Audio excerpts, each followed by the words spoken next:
Bonsoir à tous et bienvenue dans ce journal présenté ce soir par Anthony Piton. Bonsoir Anthony. Bonsoir Aurélien, bonsoir à tous. Au sommaire de ce journal, la fermeture d'une épicerie multiservice à Roisey-Vassé. C'est une nouvelle illustration du recul des commerces de proximité en zone rurale, mais les habitants y font face et ont même créé un dépôt de pain. On verra ça. Et puis des habits à petit prix sur la foire aux pulls de Coulennes, un marché vestimentaire ouvert à tous pour s'habiller à moindre frais avant l'hiver. Ça continue jusqu'à samedi. Et puis on va parler solidarité avec l'invité de notre journal ce soir. Oui, l'invité c'est Yves Calip aujourd'hui, l'adjoint à la ville du Mans en charge des solidarités. L'engagement associatif est en crise, alors il s'est fixé un objectif, trouver des solutions pour ramener les gens vers le bénévolat. Mermot, pour commencer, du lycée Bellevue qui a été bloqué aujourd'hui par les élèves. Entre 200 et 300 lycéens ont fait barrage devant toutes les entrées de l'établissement ce mercredi matin. Ils répondent à l'appel du syndicat Mouvement National Lycéen. Leurs revendications, la fin de Parcoursup, l'annulation de la réforme du bac et l'annulation de la réforme des lycées professionnels. Dans un message adressé aux parents, la direction du lycée Bellevue a fait savoir que ce type de blocage est illégal. Anthony, on va prendre à présent la direction de Roisey-Vassé où la commune cherche un nouveau repreneur pour le seul commerce du village. L'épicerie multiservice a fermé le 4 octobre dernier, un peu par surprise. Depuis, le maire et les habitants s'organisent pour continuer à faire vivre leur bourg. Pour eux, pas question de devenir une commune dortoir. Reportage d'Enzo Maubert. C'est une fermeture dont le maire se serait bien passé. Depuis début octobre, ce commerce multiservice n'accueille plus aucun client. Du jour au lendemain, le gérant a baissé le rideau pour des raisons personnelles, laissant un grand vide dans le village. On avait beaucoup de rencontres qui se faisaient ici, particulièrement comme une journée comme celle-là où il fait beau, puisqu'on avait les terrasses. Donc les gens venaient aussi au niveau du pain, puisqu'ils faisaient aussi des pots de pain. Et puis on en profite pour prendre un café, on discute et puis on échange sur l'actualité du village, quoi. On ne veut pas être une commune qui se meurt, on veut être une commune vivante, on a des projets. Donc il est primordial pour nous d'avoir un commerce qui fonctionne. Restaurant, poste, presse, épicerie, depuis 2 ans, l'ancien commerce proposait presque tous les services nécessaires à la population. Et au salon de coiffure d'à côté, on attend avec impatience un nouveau repreneur. C'est beaucoup moins vivant et moins dynamique, quoi. On sent que la place est devenue un peu plus déserte. Il y a beaucoup de personnes âgées ici, donc pour les personnes âgées, c'est pas plus mal. Et ils faisaient une superbe cuisine et tout. Maintenant, puis en plus un beau commerce accueillant et tout, donc et propre. Donc espérons que ça s'ouvre rapidement. En attendant, habitants et élus s'organisent. Depuis la fermeture, des bénévoles se relaient tous les matins pour ouvrir ce dépôt de pain, devenu un lieu de rencontre. Ça permet de rencontrer d'autres personnes et de discuter. C'est aussi un endroit convivial. Et d'ailleurs, les gens les vendeurs-vendeuses, on discute très facilement avec les gens, quoi. C'est les nouveautés qui se sont passées dans les jours précédents, c'est la santé du voisin. La municipalité a déjà reçu 4 candidatures de potentiels repreneurs. De quoi redonner espoir aux habitants qui n'attendent qu'une chose, boire un petit noir sur la place du village. Et oui, on l'a vu, on manque de bénévoles, notamment dans les associations. On va en parler ce soir avec notre invité Anthony. On reçoit Yves Calip, adjoint à la ville du Mans en charge des solidarités. Bonsoir Yves Calip. Bonsoir. Les associations manquent de bénévoles à tel point que certaines sont empêchées de mener à bien leur mission. C'est le constat que vous avez dressé le 8 octobre dernier avec les associations du territoire. Quels sont les besoins aujourd'hui en Sarthe en termes de nombre de bénévoles ? Rien que sur la métropole, il y a déjà entre 5 à 6 000 associations dans tous les domaines. Donc ça fait un grand nombre de bénévoles, mais il y a des associations qui sont en recherche de personnes qui s'engagent pour animer leur association. Et quand on ne trouve pas les bénévoles ou pas assez, il y a des associations qui ne peuvent pas mener leur projet à terme. Donc ils repoussent pour rechercher une solution pour quand même mettre en place les initiatives qu'ils veulent prendre. Et c'est une vraie question. C'est comment on peut intéresser les gens à l'engagement, et une fois qu'ils sont intéressés à l'engagement, dans quelle association.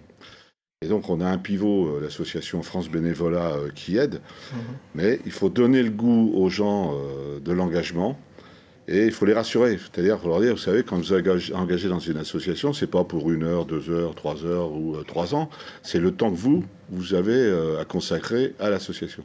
Parce que le constat, c'était aussi ça, c'est que l'engagement associatif a changé. On ne s'engage plus aujourd'hui de la même manière et peut-être moins longtemps aussi. Ah oui, par exemple, les jeunes s'engagent, quand ils détectent un problème, il faut essayer de régler le problème, ils s'engagent, ils militent pour régler le problème, et quand ils considèrent que c'est fait, ils passent à autre chose, donc ils peuvent disparaître ou revenir. Voilà.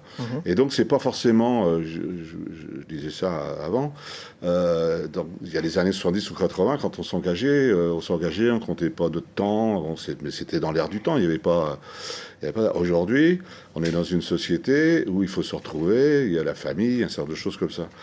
Puis il y a la crise sanitaire qui est passée, notamment le premier confinement, où là on a dit aux personnes de plus de 60 ans, vous êtes des personnes à risque, donc arrêtez le mouvement associatif. Et donc il y a des associations, par exemple le Secours Populaire, qui a continué à distribuer, mais plus avec les personnes de plus de 60 ans. Les jeunes se sont mobilisés. Parce qu'il n'y avait pas de cours, parce qu'il n'y avait pas de travail, enfin, ils n'allaient pas au boulot ni en cours, se sont mobilisés. Puis après, quand tout a repris, heureusement, il y a eu cette reprise, les jeunes, ils ont repris leurs activités. Et les plus anciens sont pas les forcément plus anciens, revenus, reviennent alors pas. c'est ça ouais. Puisque ils se sont dit, oui, en fait, on est à risque. Voilà, ils sont rentrés dans une vie... Qu'est-ce qui freine aujourd'hui l'engagement? Pourquoi on a moins de bénévoles dans les associations? C'est le fait de s'engager, de porter des projets. Ça peut être lourd, ça peut en plus être très long. Il faut être à la disposition. Et donc ça peut freiner quelques personnes qui voudraient s'engager. Et je pense aussi et peut-être que le mot engagement est fort d'ailleurs, je l'emploie souvent, mais peut-être à tort, c'est simplement de participer à la vie associative. C'est engagement derrière, on se dit c'est pour longtemps, il va y avoir des horaires, alors que non. Il y a les permanences à tenir, mais c'est vrai que c'est plus s'engager dans la vie associative. La vie associative est importante, en plus sur Le Mans et sa métropole. Le nombre d'associations, je disais, est important, mais en plus dans tous les domaines. Donc les gens qui veulent s'engager dans la vie associative, ils ont le choix. Après, il faut les aider dans leur choix. Et donc France Bénévolat est là pour ça, entre autres. Il y a les formations, puis il y a les appétences. Vous lancez un travail de réflexion avec les associations pour essayer de ramener les gens vers le bénévolat. Comment peut-on ramener ces gens vers le bénévolat? Le 8 octobre, on a fait un peu l'état des lieux. On a eu quelques pistes donc, par rapport aux jeunes, comment on peut les amener. Donc on peut avoir des interventions dans le milieu scolaire, dans les clubs sportifs par exemple, des choses comme ça. Et puis pour les plus anciens, c'est d'aller les voir là où ils sont, discuter avec eux. Bon, il y a les clubs des seniors qui existent aussi sur la ville, où là aussi il y a une perdition. Mais je tentais de dire qu'il y a des jeunes retraités qui peuvent s'engager dans les clubs seniors. Et puis il y a des jeunes scolaires qui mènent aussi des actions, et donc aller à leur rencontre, peut-être travailler avec les enseignants pour avoir une intervention du monde associatif dans un temps scolaire. On peut imaginer plein de choses. Et donc on réfléchit à ça, on est en train de monter des réponses sur cette nécessité d'aider le monde associatif. Et d'imaginer donc de nouvelles formes de bénévolat, notamment peut-être aussi pour celles qui pallient l'absence de l'État, des fois, ou des collectivités sur certaines missions. Est-ce qu'il ne faudrait pas distinguer C'est-à-dire qu'il y a un grand nombre d'associations qui effectivement travaillent dans des domaines où les collectivités ou l'État ne sont pas présents en tous les cas, pas en totalité, c'est fait pour ça.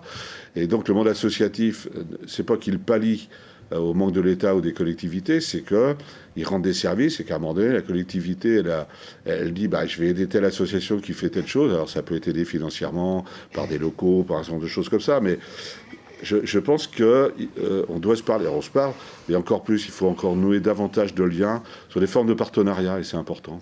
Merci Yves Calip. On rappelle à toutes les personnes qui seraient susceptibles d'être intéressées pour devenir bénévoles que les locaux de France Bénévolat Sarthe sont au Mans, au 5 rue des Jacobins.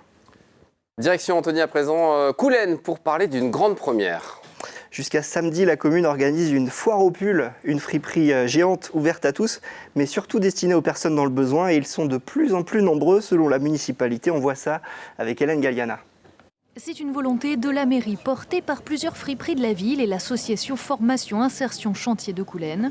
En cette période d'inflation, tout augmente, alors pendant 4 jours sont proposés à tout petit prix des vêtements chauds pour les personnes dans le besoin. C'est des dons qui proviennent des habitants coulennais.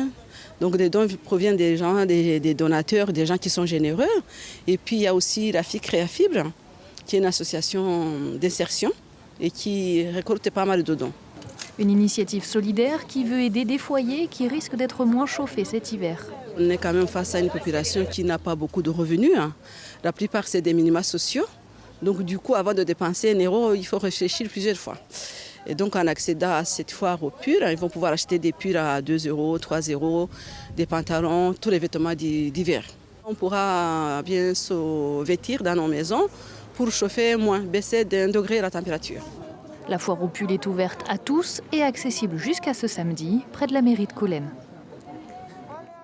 Un déménagement à présent, Anthony, celle de l'école aux étoiles. Oui, et c'est à Rouezé-sur-Sarthe que cet établissement privé hors contrat va s'installer à partir du 7 novembre, après les vacances de la Toussaint. Il est actuellement situé à la Fontaine Saint-Martin et accueille une quinzaine d'élèves intellectuellement précoces, porteurs de handicap ou encore en situation de décrochage scolaire. L'école sera désormais installée dans les locaux d'une ancienne école désaffectée près de l'église de Rouezé-sur-Sarthe. Un déménagement, c'est celui, bien évidemment. Victoire à présent du MSB en Coupe de France. Oui, la hiérarchie est respectée. Le MSB s'est imposé ce mardi en 32e de finale, 74-55 sur le parquet de Vitré, pensionnaire de National 1, soit 2 divisions d'écart avec les Manceaux, actuel 2e de Betclic Elite. Les Tangos sont donc qualifiés pour les 16e de finale de la Coupe de France. Et puis on finit par cette naissance exceptionnelle et trop mignonne aux eaux de la Flèche. Vous allez le voir, c'est vraiment mignon. Il s'appelle Tachi, il est né cet été, mais il est resté à l'abri des regards jusqu'à très récemment. Le zoo de la Flèche a annoncé donc la naissance de ce petit bébé pandarou. Ses parents, Yang et Shanga, avaient déjà donné naissance à 2 petits en 2017. Chacune de ces naissances est très importante car l'espèce est classée en danger par l'Union internationale pour la conservation de la nature. On en dénombrerait un peu moins de 10 000 individus à l'état sauvage. Bon, on embrasse Tachi, puis on ira le voir du côté du zoo de la Flèche, parce que c'était ouvert tout au long de cette année. Merci beaucoup Anthony, c'est la fin de ce journal. Une petite page de pub, la météo, et on se retrouve juste après. À tout de suite.